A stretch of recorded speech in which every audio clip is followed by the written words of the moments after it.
Christopher Stefan Rorland, my name, and I was a private military soldier. Drove a big truck full of explosives. Yeah, I volunteered actually because in Sweden you have to go there. You have to do all these kinds of tests to see if you're fit to actually be a soldier. And they told me like you have a really bad back because I'm overbending with the back. So they're like, ah. But I was like, but do you have anything else, like a truck driver or anything like that? They're like, yeah, but it's heavy lifting. But sure, I promise you, if I start working out, I will be able to handle it. And we're like, okay. I think it was 10 or 12 months. Yeah, basic training, and then we did all kinds of different, we went out for hiking and then stayed out in the forest for 14 days. Yeah, regular stuff, and then after that 10 or 12 months, you can decide if you still want to be in the army or if they're gonna call you back in like 10 years and do a meeting again. Yeah, reserved. Yeah. So and I still haven't heard anything, so I think I'm off now. Man, when we played it out in the forest, I mean, I can't remember. I think it was Germans or Russians or something like that. Actually, we didn't have anything. We just fought each other. And some company that went out, and then it's like, okay, they're gonna attack us. We don't know when it's gonna happen in the next 14 days. They don't tell us anything. So we're planning there. We're packing everything up, making all the tents, everything, and then gathering, firewood and everything, like regular stuff. Then in the middle of the night, they start, and then like, you have to get up, and then it's creepy. I've never been in a real war, so but I can imagine. I was scared even there when it's just pretending, but it looks so real because they were shooting, with this light signal. I don't know what's it called. But when you shoot, you can actually see that going up. So because it's in the middle of the night, so you can't see anything. So when you see all that light coming out of the guns and then tanks coming in, it's like shit. You get so nervous, But then the captain comes and like, it's all good, it's all good, So, there you go. Yeah. Oh, I mean, we had quite a interesting gang, a funny gang. Our captains and our generals, they were really, really, really nice. I saw some other companies that had some really badass, generals and the captains, and were really harsh on them. But we had a really good time, And we did I don't know if you do it here, but we have something up in the north of Sweden. We cut a hole in the ice, and then you have to jump in with full gear, everything except for the weapon. But full gear, you jump into the water, and you can't come up until you have calmed yourself. So when you have a normal voice, like 4115 Rorland is applying for getting up, blah blah. I can't remember the whole line we had to say, but it was a big line. And if you were like, I have to get up, if you did that, you stay there until you. Then you have to take the ice tubs and then take yourself up. So it's very, very, mental stuff going up there. Oh, well, that was really, it's just pitch black. It's in the middle of a lake, winter time.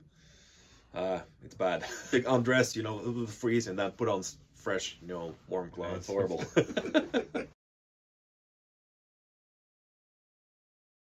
Basic training, getting in shape, see if you're fit to be a soldier, and then when you do that, then if war happens, they call you out, then I have to go. It's like, bye guys in the band, I have to go.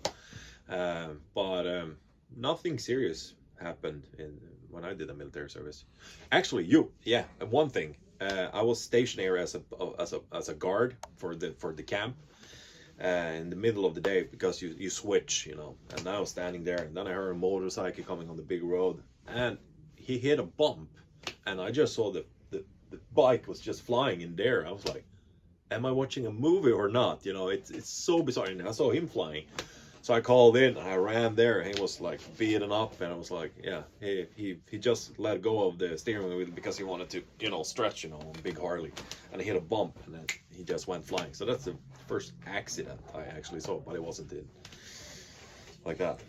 But he was okay, actually. It was a life-changing moment for me, actually, because that's when you grow from a boy to a man, actually, especially in Sweden, because I think everybody should go there. It gives you such a perspective of life, and it makes you grow up better, and it go through all this jumping into the ice, all this, events that's gonna come with you through life. Well, what's gonna happen if I'm out doing the snowmobile and then I fall through the ice? What am I gonna do? And so I think it's very, very helpful to do that.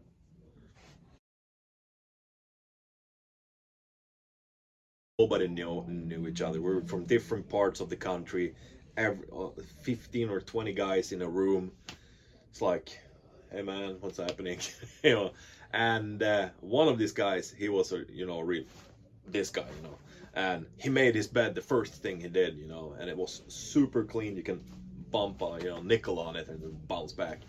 And everybody's like, oh no, we have one of those dudes. Oh shit, here we go. But it's funny in a way, because there are all these bits and pieces from my military time that you remember it as like, oh man, I hate this. But afterwards, when you think about it, it's actually kind of funny. Woke up like 5 to 6 days ago. I couldn't even breathe. So our physiotherapist, he's like working on it, and he's like, you have to take it easy, because the show is the most important thing.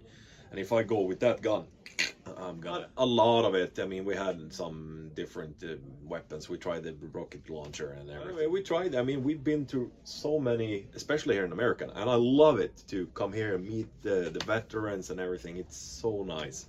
So I was quite bummed out that I have to sit there and like, okay, I can't shoot anything. And especially as a guitar player, I'm quite, I can't hurt my wrists or anything because it's so delicate. So it sounds like like that, but I have to think about the show. I know it. I quit skateboarding, snowboarding, snowmobile. I quit everything because I don't want to hurt myself. No. The Dreadnought, yeah, that was amazing. And it's so bizarre because when it's on land, it's bizarre how big it is.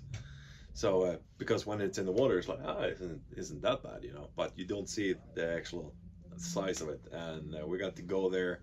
Such an amazing thing to see that they still keep it alive, and then bring it up on land, taking everything out, putting up new metal plates and everything, and restoring everything. So we got a tour on board, got to see the deck and everything, the cannons. We walked all the way up there, and I think some of them got really afraid of heights up there because it's really high up. So we had to walk this bridge over from the stairways up and go all the way over to the ship, and it was just this you can actually see all the way down. So it's like. So yeah, but it was an interesting day. Also, the funniest part was that they told us, "Oh, we're gonna do some photo shoots and everything there, so you better bring jeans and jackets." In Texas, that was the hottest day, so everybody's standing. But it's always nice to go visit this stuff, and we're so lucky that we get to do this, So if you get a chance, go visit all these museums, because I mean it's so worth keeping everything. I mean, there's been so many wars. Let's not keep on doing it. I mean, we see Ukraine and Russia right now. What is happening? But it's very interesting. So go check it out. And if you get a chance to do the military service, do it. And it's just funny stuff happening with like a blizzard. Snow blizzard came, and everything was so cold. We couldn't even get the metal things for the tents to stick in the ground, so everything was just flipping over. And then we tried that for maybe 3 hours in the middle of the night, and then our captain says like, no, this is not workable, we have to move the camp. That means no sleep. No. So we have to pack everything, into the trucks, and especially because I'm the what do you call it, the chief of the truck, so I make sure that everything stays fit, all the ammunition, all the explosive, all the everything, So then we drive, I don't know for how many hours, and then we have to go to the next place and then put everything up again, and then new day, now we start. Okay, great. Didn't get any sleep today, so yeah, it was some days was just brutal, you know. So I'm not trying to be like, oh, we had such a harsh time, you know. But it's levels, different levels of it, you know. And I mean, we had good parts, and some days were just bananas, you know. And I'm guessing some people have it even worse, you know. But it's a good thing for every boy to experience all this stuff, and then that's what do you call it? A memory for life. If not succeeding on the first try, skydiving is not for you.